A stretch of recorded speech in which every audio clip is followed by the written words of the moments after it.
At 7:32 a.m. on a February morning in 1942, 4 American F-4F Wildcats carved thin white trails through the sky above Wake Island. Their commander, Lieutenant Commander John Thach, watched the horizon as 6 Japanese Zeros dropped out of the clouds in perfect formation, diving straight toward them. The Zeros were faster, lighter, and could turn inside any Wildcat in seconds. Every pilot in the Pacific knew it. Every engagement between the two fighters ended the same way. The Zero on the American's tail, the Wildcat spiraling down in flames. The math was merciless, 14 seconds. That was how long it took for a Zero to outturn a Wildcat, to line up its guns, and to kill. By that point in the war, 43 Wildcats had been shot down in one-on-one fights. 43 pilots who tried to match the enemy's turns. 43 funerals. Thach knew what was coming. He had read the reports, attended the briefings, memorized the losses. Every order from command said the same thing. Avoid turning engagements. Run, if possible. But running meant leaving his wingmen to die. Standing and fighting meant certain death. His men trusted him to find a way to survive. Yet every flight so far had proven that courage wasn't enough against mathematics. Now, as the Zeros closed to within 1,000 yards, Thach's mind flashed to something he'd been thinking about for days. A strange, almost ridiculous idea that had come to him while staring at a box of wooden matches his wife had sent from home. 2 small sticks of wood had shown him something no combat manual had ever taught. And as the sun glared off the approaching enemy, he wondered if that crazy trick might actually work. Because in the next 90 seconds, either it would save 4 men or prove just how hopeless the war in the Pacific had become. The Pacific Air War in early 1942 was a slaughterhouse. Every time American pilots met the Japanese in the sky, the results were the same. Wildcats falling in smoke while Zeros returned home untouched. The numbers told the story better than any headline. 43 Wildcats lost in one-on-one combat during the first months of the year. 43 young men who had believed their training, trusted their machines, and still died within minutes of engaging. Each loss followed the same cruel rhythm. An American pilot spotted a Zero, turned to meet it head-on, and within 14 seconds, the Japanese fighter was behind him, guns blazing. The Wildcat was tougher and better armored, but it couldn't outclimb, outturn, or outrun the enemy. Skill didn't matter. Bravery didn't matter. Physics decided everything. Command issued orders that sounded practical on paper but hollow in the cockpit. Avoid turning engagements. Run, if possible. To Thach, those words were poison. Running meant abandoning fellow pilots to die while you fled for your life. It meant listening to their last words over the radio as the Zeros shredded their planes. Yet standing and fighting meant becoming one more funeral. The Pacific Fleet had started to look less like an air force and more like a list of obituaries. Every pilot knew the odds, but they flew anyway because someone had to hold the line. Thach was 37, older than most of his men, with a calm face that didn't match the storm behind it. He commanded 4 Wildcats and 4 men who believed he could somehow keep them alive. But every mission was the same cruel equation. Fewer planes, less speed, less maneuverability, and no new tactics that worked. The Zero was the perfect predator, and the Wildcats were the prey. Each night, he watched pilots come back pale and trembling, if they came back at all. And every time he signed another loss report, the same thought carved itself deeper into his mind. We can't keep fighting this way. The cost wasn't just measured in planes or pilots. It was morale, the quiet dread that spread through every ready room and carrier deck. Men began to hesitate before takeoff, to glance at the empty seats where friends had sat the day before. Hope was bleeding out of the Pacific one mission at a time. Thach understood what the command didn't. Telling men to run was the same as telling them to die later. Something had to change, not tomorrow, not next month, Now, and yet there was nothing left to try. The manuals were useless, the training outdated, and the enemy unbeatable by any known tactic. For the first time in his career, Thach felt the terrifying certainty that courage alone would not save them. He needed something new, something that defied logic, a trick so unorthodox it might look insane on paper. Because if he didn't find an answer soon, those 43 funerals would be only the beginning. It was late evening in San Diego, the kind of still, airless night when the war felt both impossibly far away and much too close. Lieutenant Commander John Thach sat alone in his small quarters at Naval Air Station San Diego, the desk light casting a narrow glow across a pile of reports, combat losses, performance comparisons, tactical manuals filled with theories that had already gotten good men killed. His mind wasn't on the paperwork anymore. It was on the question that refused to let him sleep. How do you beat an enemy who can outturn you, outrun you, and outclimb you? He'd gone through every angle, every possibility. None of them worked. The zero was simply better. On the corner of his desk lay a small cardboard box, half open. Inside, a row of wooden matchsticks. His wife had sent them in a care package a few days earlier, a small domestic thing meant to remind him of home. He picked one up absently, rolling it between his fingers while his thoughts drifted back to those fatal 14 seconds. One matchstick wasn't enough against fire. It burned, it vanished. But two? He took out another and held them parallel, imagining two aircraft flying side by side. Then he tilted one toward the other, made them cross, then cross again. The pattern was simple. Back and forth, always covering the other's exposed side. It was such a small, stupid motion, two sticks of wood tracing figure eights in the air, but something inside him clicked. What if fighter pilots didn't fight alone? What if they flew as a pair, weaving across each other's paths so that one pilot was always covering the other's blind spot? If a zero chased one Wildcat, that pilot could turn toward his wingman, pulling the Japanese fighter straight into the other's line of fire. It was backwards from everything the manuals said. It violated every rule of fighter doctrine since World War I. But Thach couldn't stop seeing those matches, crossing, weaving, surviving. He tried it again, moving the matches faster this time, imagining speed and distance. The geometry made sense. Each crossing created a trap for the attacker. The one being hunted would drag the enemy into the other's guns. The more he played it out, the clearer it became. It wasn't just an idea, it was a pattern of survival. A way for slower, heavier Wildcats to turn teamwork into a weapon. When his young wingman, Lieutenant Edward Butch O'Hare, walked into the room, Thach was still holding the matches. Without saying a word, he demonstrated the motion, one match turning toward the other, crossing paths. O'Hare watched quietly, then raised an eyebrow. "You think that could work?" Thach nodded. "It has to," he said, "because nothing else will." O'Hare looked at him for a moment longer and asked, "When do we try it?" That question hung in the air like a challenge and a promise. Thach didn't have the Navy's approval. He didn't have data or precedent or even hope on his side. All he had were two pieces of wood and a theory that sounded insane. But war didn't care about sanity. It only cared about what worked. So he wrote it down, diagrammed it, and gave it a name in his notes.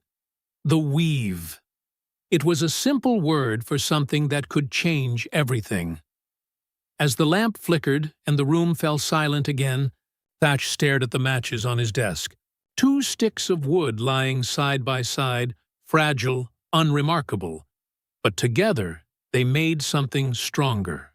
For the first time in months, he allowed himself to believe that there might be a way to fight back. Soon, the sky over the Pacific would decide whether his matchstick theory was madness or the key to survival. The morning sun over Wake Island shimmered like steel on water.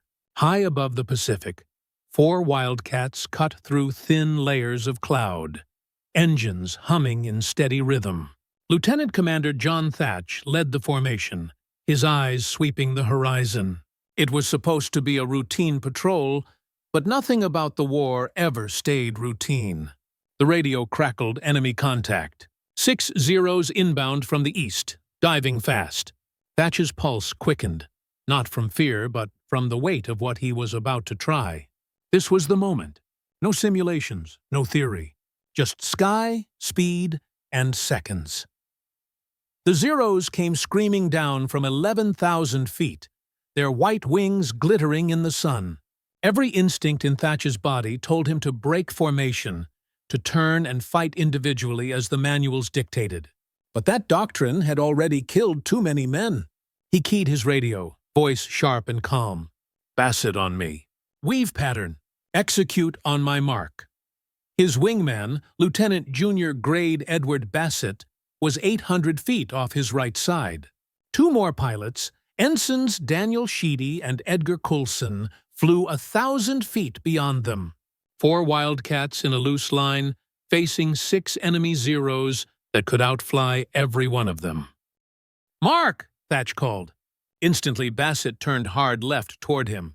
Thach turned right.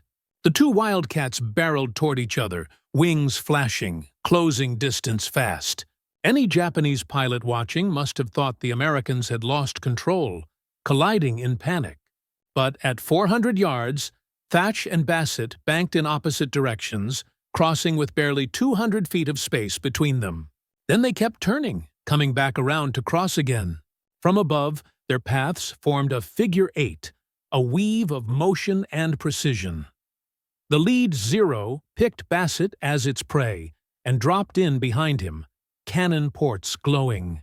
It was the standard attack: get close, stay tight, open fire. At 500 yards, the Japanese pilot had Bassett perfectly centered in his gun sight. But Bassett didn't keep turning away. He turned toward Thach, just as they'd practiced. The Zero followed, closing in, 3 seconds from firing range. Then Thach came screaming through the opposite side of the weave, his guns already aligned. 6 .50 caliber machine guns thundered in unison, spitting 70 rounds a second into the air. The Zero pilot realized too late that he'd flown straight into a trap. Smoke burst from his engine, flames trailing as the aircraft peeled away and vanished into the sea. "Got him!" Bassett shouted over the radio. Thach didn't celebrate. "Stay with the weave," he ordered. The other Zeros, momentarily stunned, adjusted their approach. 2 broke left, another climbed high. Sheedy and Coulson were already moving into the pattern. "Weave, weave!" Thach called. The second pair crossed paths, just as he and Bassett had done. Another Zero tried to get behind Coulson, but Sheedy's Wildcat came slicing through the turn, firing short bursts. The Japanese pilot pulled up, narrowly avoiding a burst of tracers. The sky became a dance of steel and instinct, 4 Wildcats weaving, 6 Zeros diving and climbing in confusion. For 6 endless minutes, the fight hung in balance. Thach could feel the pressure in his chest, hear the rattle of his plane's frame, smell the gunpowder through the cockpit vents. Every time a Zero tried to commit to an attack, the weave pulled it into another Wildcat's guns. It was coordination at the edge of chaos. When the last Zero finally broke off and climbed away, the radio went silent except for heavy breathing. One by one, Thach called for status. "Bassett? Still flying. Sheedy? Good. Coulson? All clear." All 4 Wildcats still in the air. Not a single bullet hole. Thach exhaled for the first time in minutes. His hands trembled, not from fear but from adrenaline. The impossible had happened. 4 Wildcats had survived a fight against 6 Zeros. The tactic that command had never approved had just saved 4 lives. He didn't shout or cheer. He only stared out at the fading horizon and whispered to himself, "It works." As the formation turned back toward base, the ocean below shimmered like 1,000 mirrors, reflecting the sunlight and the beginning of something new. The matchstick trick had worked in the real sky, against real enemies. And now it was more than an idea. It was survival given shape. Thach didn't know it yet, but what he'd proven that morning would change air combat forever. Back at Ford Island, Thach landed his Wildcat and stepped out onto the tarmac, the smell of burnt oil and salt air clinging to him. His flight crew gathered around the aircraft, expecting damage, bullet holes, something, but there was nothing. The fuselage was clean, the wings intact. All 4 Wildcats had returned untouched. It should have been impossible. That afternoon, Thach sat at a metal desk in the operations room, typing his combat report with methodical precision. He described every maneuver, every radio command, every second of the 6-minute engagement. At the end of his report, he added one line: "Recommend immediate adoption of coordinated weave pattern for all Navy fighter squadrons." He signed his name and sent it up the chain of command. 3 days later, the response came back. It was brief, formal, and devastating. "Interesting tactic. Requires further testing. Not approved for standard use." That was it. No commendation, no urgency, no recognition of what had just happened. Thach read the words twice, then a third time, before folding the paper neatly and setting it aside. 43 dead pilots in February alone, and headquarters still wanted further testing.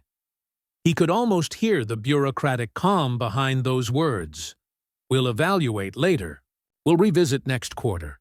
But there wouldn't be a next quarter for pilots who kept fighting the old way. Thach didn't argue, didn't complain.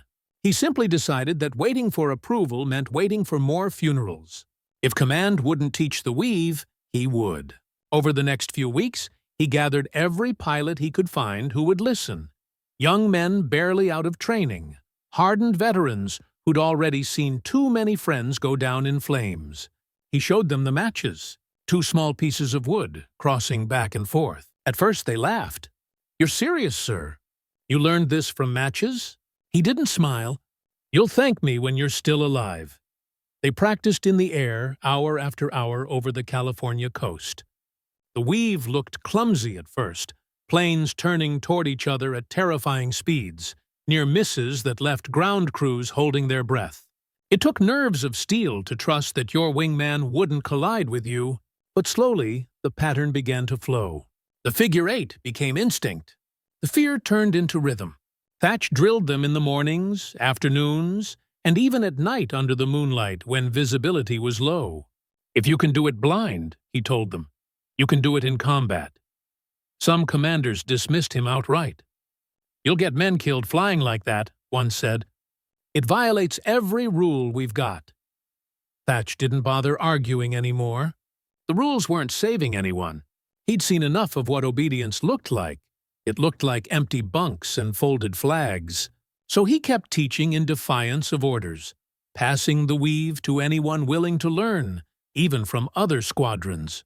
Word began to spread quietly across the Pacific. "There's this commander with a crazy new trick that makes zeros miss." By late spring, a few more pilots had started trying it in mock dogfights. The results were undeniable. The slower Wildcats suddenly had an answer. For the first time, they could stand their ground. But official command remained silent. To them, innovation had to move through the proper channels, no matter how many men died in the meantime. Thach carried on anyway. Every evening he pulled out the same matchbox from his desk drawer, set 2 matches on the table, and crossed them. He didn't do it for luck or comfort. It was a reminder that lives hung on whether he had the courage to keep teaching what no manual approved. Because somewhere out in the Pacific, the Japanese were preparing their next strike, and when it came, no order from headquarters would save the men in the air. Only the weave would. By June 1942, the Pacific had become a chessboard of shadows. Intelligence from Station Hypo had confirmed it. Japan was preparing a massive assault on a small atoll called Midway Island, the same scrap of coral that stood between the Japanese fleet and the Hawaiian coast. For weeks, the Americans braced for it, gathering what few carriers and aircraft they had left. Among them was Fighting Squadron 3, under the command of Lieutenant Commander John Thach. The Navy still hadn't officially approved his Weave, but Thach wasn't waiting for signatures. He drilled his men every day aboard the USS Yorktown over open water, under cloud cover, at night when the moonlight barely kissed the sea. The pilots learned to trust the pattern, to feel it rather than think it. Turn toward your wingman, cross, turn back. Two aircraft acting as one mind. The morning of June 4th, 1942, dawned blue and deceptively calm. By mid-morning, radar spotted incoming bogies, Japanese dive bombers, and fighter escorts. The alarm roared across the Yorktown's deck. Pilots sprinted to their aircraft. Engines screamed to life.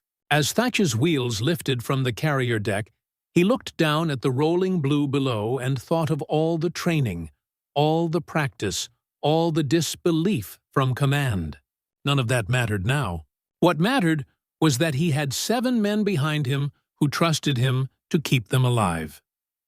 At 9:30 a.m., they made contact, 18 Aichi dive bombers escorted by 12 Zeros, diving from 15,000 feet. Thach counted the odds. 4 Wildcats against 12 Zeros. He keyed his radio. Bassett on me. Weave pattern. Execute on my mark. His wingman responded immediately, his voice steady despite the tension. The Zeros came in fast, breaking into groups, their machine guns glittering. Thach waited until they committed to their dives. Mark! He shouted. He turned hard toward Bassett. Bassett turned toward him. The 2 Wildcats crossed paths at 12,000 feet, their wings nearly scraping each other's airspace. The first Zero pilot hesitated, just for a heartbeat, but that was enough. Thach's guns erupted, a stream of tracers slicing the sky.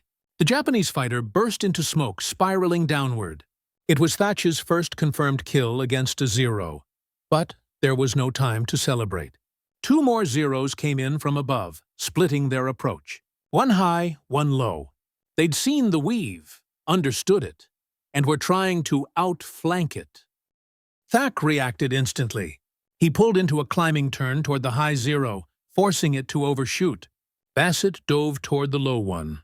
The pattern momentarily fractured. The air filled with cannon fire. 2 rounds punched through Thach's left wing. Another shattered the canopy glass inches from his head.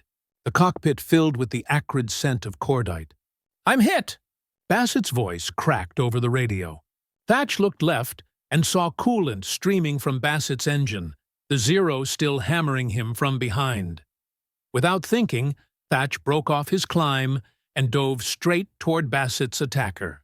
The Weave might have broken, but its principle still held: protect your wingman. At 600 yards, he lined up the Zero in his sights and fired.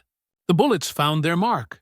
The Japanese plane exploded in a flash of orange, fragments scattering into the sea below. Go, Bassett, Thach ordered over the radio. Get back to the Yorktown.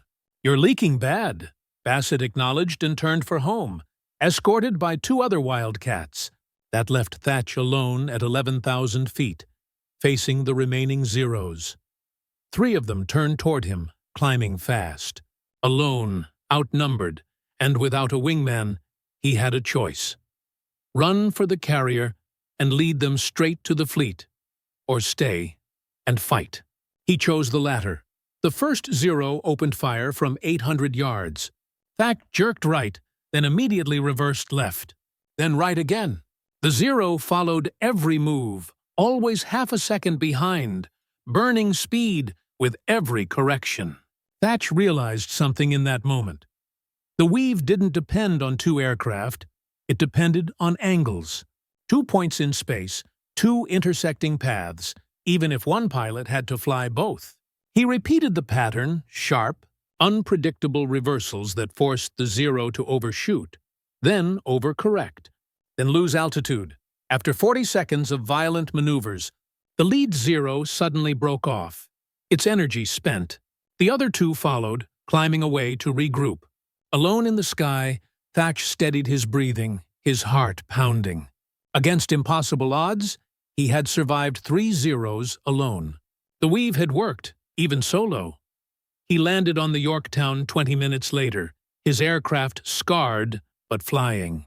Bassett was already there, shaken but alive. The rest of the squadron gathered around him, silent at first, then erupting with disbelief.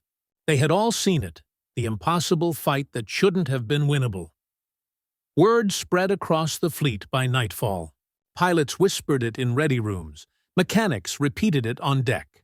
Thach Weave works, even alone, even outnumbered. The story moved from ship to ship, faster than any official order ever could.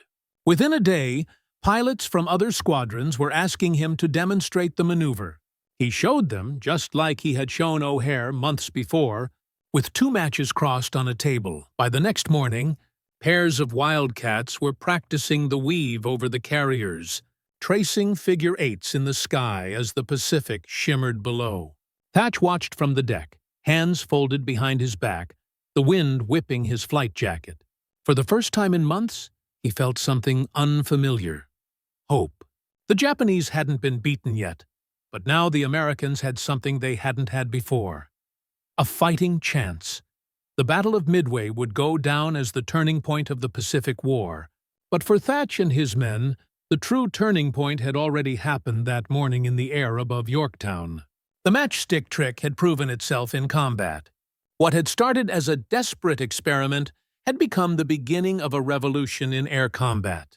The Zero could still turn tighter, still fly faster, but now, for the first time, it could die trying. In the days following Midway, word of John Thach's new tactic spread through the U.S. Pacific Fleet faster than any official report ever could. Pilots who had seen it in action couldn't stop talking about it. They called it the Thach Weave, half out of respect, half in disbelief that something so simple had worked where every official strategy had failed. The Navy hadn't authorized it, hadn't trained anyone in it, but it didn't matter. In the air, results spoke louder than orders. Pilots began copying it in training flights, running drills over the carriers Enterprise and Hornet, sketching figure 8 patterns on chalkboards in ready rooms. It started as rumor, then became ritual. Every pilot who learned it passed it on to the next. Within a week, entire squadrons were flying in pairs, weaving back and forth through the clouds like threads in a single fabric. For the first time in the war, the Americans were taking control of the skies, not because they had better planes, but because they finally had a better idea.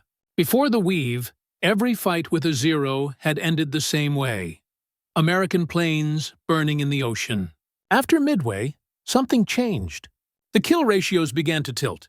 Reports came in from different carriers, pilots returning alive, claiming confirmed Zero kills. What had been theory in February was now rewriting combat statistics in June. But the Japanese noticed too.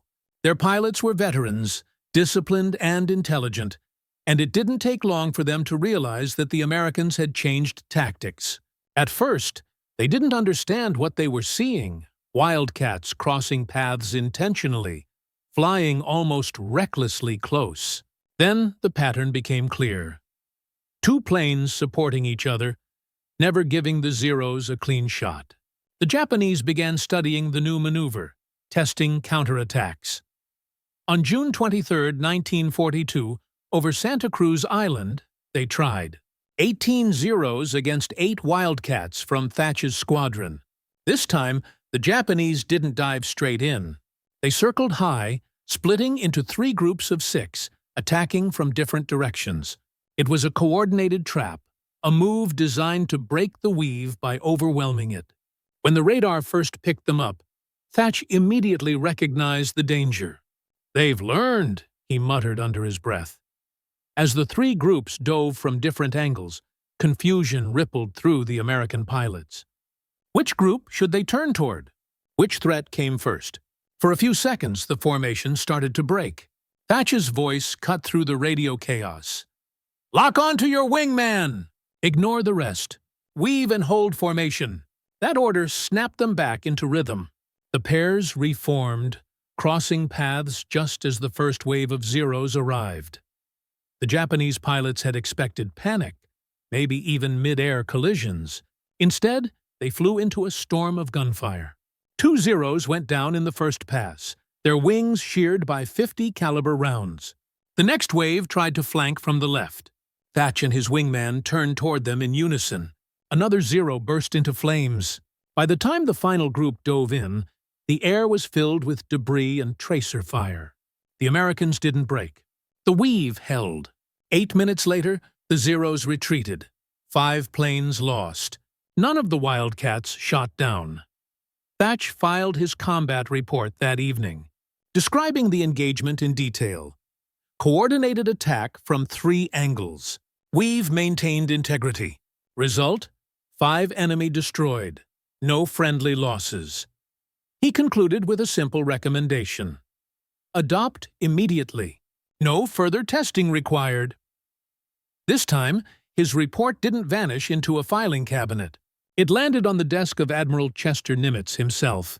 Nimitz read the account twice, then forwarded it directly to Admiral Ernest King, Commander-in-Chief of the U.S. Fleet, with a handwritten note attached. This tactic works. On June 29, 1942, Fleet Order 41-42 was issued. All fighter squadrons in the Pacific Fleet will immediately adopt the Thach Weave as standard combat doctrine. Overnight, what had started as a desperate trick born from 2 matchsticks became official Navy policy. Training programs were updated, new flight manuals were printed, and across the Pacific, instructors began teaching pilots the maneuver that was now saving lives every week. The results were immediate and undeniable. Before the Weave, the U.S. Navy's kill ratio against Zeros was less than 1-to-1. Every time an American fighter was lost, it only took 1 Japanese plane down with it. By October, after the Weave spread through the fleet, the ratio had climbed to more than 2-to-1. Wildcats that had once been slaughtered were now turning the tables. Still, Thach didn't see it as victory. To him, it was simply a way to keep men alive long enough to fight another day. When reporters later asked how it felt to have his name attached to the tactic that changed the war, he dismissed the question. It wasn't genius, he said quietly. It was survival. I just didn't want to see any more of my boys die. In the months that followed, the Weave continued to spread beyond the carriers, beyond the Navy itself. Pilots in the Marine Corps learned it. The Army Air Forces adapted it for P-40 Warhawks and P-38 Lightnings. Even British pilots flying off Royal Navy carriers began using it against Japanese raids in the Indian Ocean. The crossing pattern of 2 planes became a symbol of teamwork and resilience, a reminder that in the sky, no one survived alone. By the end of 1942, the Thach Weave wasn't just a maneuver. It was a movement. Pilots who once flew in fear now flew with confidence. They trusted their wingmen, trusted the pattern, trusted that someone had finally given them a fighting chance. And somewhere in the Pacific twilight, as Wildcats returned safely to their carriers, John Thach would look out over the ocean and see 2 contrails twisting and crossing against the setting sun. A silent confirmation that the Weave had worked again. By the summer of 1942, the Pacific had changed. The once invincible Japanese Zero was no longer untouchable, and the reason wasn't new technology or faster aircraft. It was a tactic born from desperation and 2 matchsticks. The Thach Weave had transformed from a rumor whispered in ready rooms to an official doctrine stamped with the seal of the United States Navy. Fleet Order 41-42 had made it mandatory across all fighter squadrons in the Pacific. Every pilot, from raw recruits to battle-hardened veterans, now trained in the Weave before ever seeing combat. On flight decks, from the Coral Sea to Midway, the pattern became a daily ritual. 2 Wildcats would taxi side by side, lift into the sky, and begin to cross each other's paths in perfect rhythm, turning, weaving, protecting. From the ground it looked like chaos. From above it was precision. Each crossing was a promise. If they come for me, you'll cover me. If they come for you, I'll do the same. The philosophy was simple, almost poetic. two pilots surviving together by refusing to fight alone. Reports began to flood in from across the fleet. Squadrons that once suffered 50% casualties were now returning with nearly every pilot alive. Engagements that used to end in disaster were turning into victories. Commanders who had dismissed the tactic as reckless now praised it as revolutionary. One report from the carrier Hornet recorded a 6-minute dogfight, where 4 Wildcats shot down 5 Zeros without losing a single aircraft. Another from the Enterprise described a new confidence among pilots. Men who once dreaded takeoff now couldn't wait to get airborne. The numbers told the story better than any speech could. In the 6 months before the Weave was adopted, the Pacific Fleet had lost 137 Wildcats in combat against Zeros. In the 6 months after, the number dropped to 41. That meant 96 pilots who came home instead of vanishing into the sea. The Navy had finally found something that leveled the playing field, something the enemy couldn't easily counter. The Weave had given the Americans time to learn, time to adapt, time to survive. For Thach, the recognition came quietly. He wasn't a man who sought medals or headlines. When the message reached him that his tactic had been approved fleet-wide, he simply nodded and returned to work. To him, the victory wasn't in the order itself, but in what it meant. Pilots would live because of it. In his after-action notes, he wrote one line that summed up his entire philosophy. "If one man must die, let it never be because we failed to think." As the doctrine spread, it evolved. Pilots refined the timing, adjusted the spacing, and even began using radio code to synchronize turns. The Weave was flexible, simple enough for rookies, effective enough for aces. It worked in daylight, under clouds, even at night, when all a pilot could see were his partner's navigation lights crossing in the darkness. It became more than a maneuver. It became a mindset. The Weave taught pilots to trust, to depend, to move as one. By the fall of 1942, air combat over the Pacific was no longer a slaughter. The Japanese still held advantages in speed and maneuverability, but those edges were dulled by the Americans' coordination. Zeros that dove into attack found themselves trapped between intersecting arcs of gunfire. Japanese commanders noted the change in intercepted radio messages, warning their pilots, "Do not chase Americans into their wingman's guns. Break off or disengage." Even the mechanics on the flight decks began calling the pattern the dance. Watching from below as pairs of Wildcats traced weaving loops through the air, they understood that this wasn't just about skill, it was about belief. Belief that two ordinary men could turn the tide of a war by trusting each other completely. And somewhere in a quiet office at Pearl Harbor, an admiral's aide placed a report on a polished desk. The title read, "Tactical Evaluation, Coordinated Weave Maneuver, Commander John S. Thach." At the bottom of the final page, in neat handwriting, the admiral had written a single note. "Approved for permanent inclusion in fighter doctrine. Effective immediately." What had started as a crazy idea scribbled in a notebook was now official policy, printed in black ink in the Navy's flight manuals. The Weave had joined the ranks of aerial fundamentals, taught, practiced, and passed down. From that moment, every young aviator stepping into a cockpit would learn what Thach had discovered one sleepless night with 2 wooden matches. That survival in the air wasn't about outturning the enemy. It was about outthinking him across the Pacific. The results spoke louder than any report or order ever could. Carrier decks no longer felt like launching pads to certain death. Pilots returned with fewer bullet holes, more confidence, and a sense that maybe, just maybe, the tide of the war was beginning to shift. And as the sun set over the vast ocean, contrails of weaving aircraft glimmered against the clouds, a living monument to the moment when one commander's crazy trick became the doctrine that saved them all. When the battle smoke finally cleared and the tides of the Pacific began to turn, The Thach Weave was no longer just a maneuver, it was legend. From that desperate experiment above Wake Island to official Navy doctrine, it had rewritten the laws of survival in the air. What began with 2 matchsticks on a desk in San Diego became the reason thousands of men made it home alive. By early 1943, John Thach received the Navy Cross, the service's highest decoration for heroism.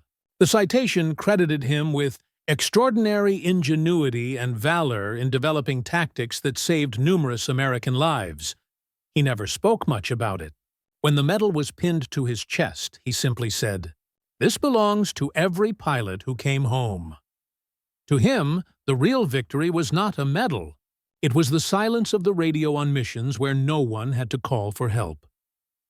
In the 6 months before the Weave became standard, 137 Wildcats had been lost to Japanese fighters. In the 6 months after, that number dropped to 41. The math was staggering. 96 pilots who might have been shot down were instead writing letters home. In the next year, that number grew into the thousands. 2,000 pilots, men who might have died in the fire of the Pacific. Kadi survived because of the pattern 2 sticks of wood had revealed. When the war ended in 1945, Thach was 40 years old, worn but unbroken. He had flown 73 combat missions, scored 6 confirmed kills, and trained more than 800 naval aviators.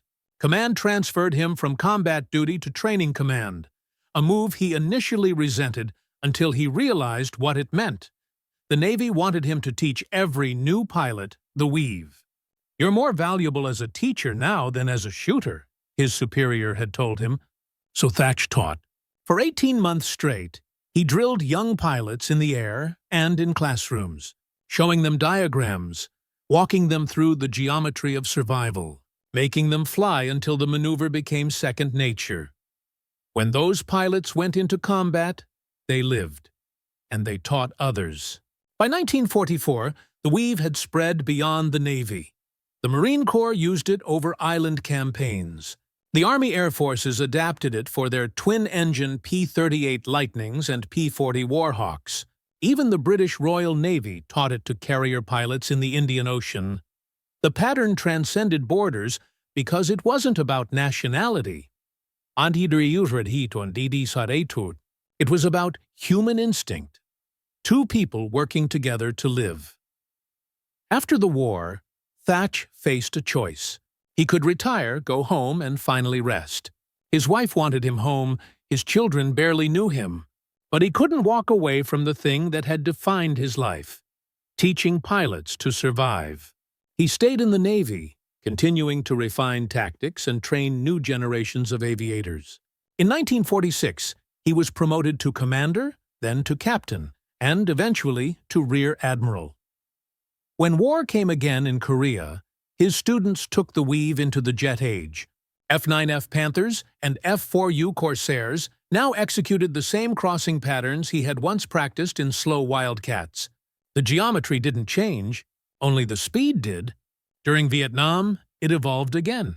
The new generation of pilots flying F-4 Phantoms adapted it into the fluid 4 formation, the same core principle of coordinated movement, now at supersonic speeds. In every era, the logic held true. 2 aircraft turning toward each other could defeat an enemy that was faster or stronger. By the 1960s, Thach was a 4-star admiral, one of the most respected tacticians in naval history.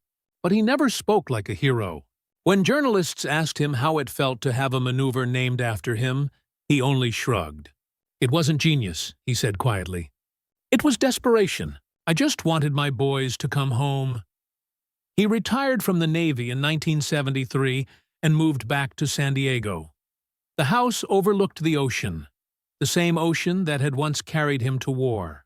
He lived quietly, avoiding publicity, answering the occasional letter from a pilot or historian. Every February 10th, the anniversary of that first test flight over Wake Island, his phone would ring. Pilots from across the country, some now old men, others still serving, would call to thank him. They'd tell him about the time the Weave saved them, or their wingman, or the rookie in the next cockpit. Thach listened to every story, never interrupting, never taking credit. In 1981, the Navy named a training facility after him, Thach Hall at Naval Air Station, Pensacola, the cradle of every American naval aviator. At the entrance stood a bronze plaque engraved with his likeness and 3 words: innovate, adapt, survive. Every pilot who earned his wings walked past it, some stopping to read the inscription, some unaware that the man on the plaque had once sat at a desk with 2 matchsticks, trying to stop the dying. When Thach died in 2001 at the age of 86, more than 300 naval aviators attended his funeral at Arlington National Cemetery. Many were old men with silver hair, some were young officers just beginning their careers, but all of them had flown with the Weave. The Navy buried him with full honors, and as the flag was folded and the jets roared overhead in formation, they crossed paths in the sky, a final salute in the pattern he had given them. Today, the Thach Weave is still taught in every fighter pilot school in the United States military. The planes are different: stealth jets, supersonic speeds, digital cockpits, but the principle hasn't changed. 2 aircraft protecting each other, 2 pilots surviving together, 2 lives crossing paths in trust. At the National Naval Aviation Museum in Pensacola, a small glass case holds Thach's original box of matches. The label beneath it reads, "Lieutenant Commander John S. Thach used these matches to develop the tactic that saved over 2,000 American pilots during World War II." Brady. Visitors pass by every day, most not realizing what they're looking at. But fighter pilots always stop. They lean closer to the glass, eyes tracing the 2 tiny sticks of wood that changed everything. They know what those matches mean. They understand that the simplest ideas, born from fear, forged in courage, can outlast every war and every generation. The sky over the Pacific is quiet now, but the pattern remains. 2 lines crossing in the air, 2 lives watching each other's backs. The legacy of John Thach isn't in medals or memorials. It's in every pilot who comes home. If this story moved you, you're not alone. Every time someone learns about Commander John Thach, they discover that history isn't just built on grand victories or famous battles. It's built on moments of quiet ingenuity, on one person deciding that losing was no longer acceptable. Thach didn't have the fastest plane, or the biggest fleet, or even official permission. What he had was an idea, a crazy one, born from 2 matchsticks and the unbearable thought of watching more friends die. And that idea saved over 2,000 lives. The Thach Weave isn't just a combat maneuver, it's a symbol of what happens when innovation meets courage. It's proof that survival isn't about strength or speed, but about thinking differently when the world insists there's no other way. In every age and every field, there are Thachs, people who look at failure, pick up something ordinary, and find within it the spark that changes everything. When you visit the Naval Aviation Museum in Pensacola and stand before that small glass case, you'll see those same matchsticks Thach once held. They're simple, almost fragile, but they tell a story stronger than steel or gunfire. They remind us that even in the darkest hours of war, brilliance can come from the humblest hands. That's why these stories matter, because they aren't just about the past, they're about us. They remind us to question rules, to protect one another, and to believe that even the simplest idea can save 1,000 lives if we have the courage to act on it. If you believe that stories like this deserve to be remembered, help keep them alive. Hit the like button so more people see it. Subscribe so you don't miss the next one.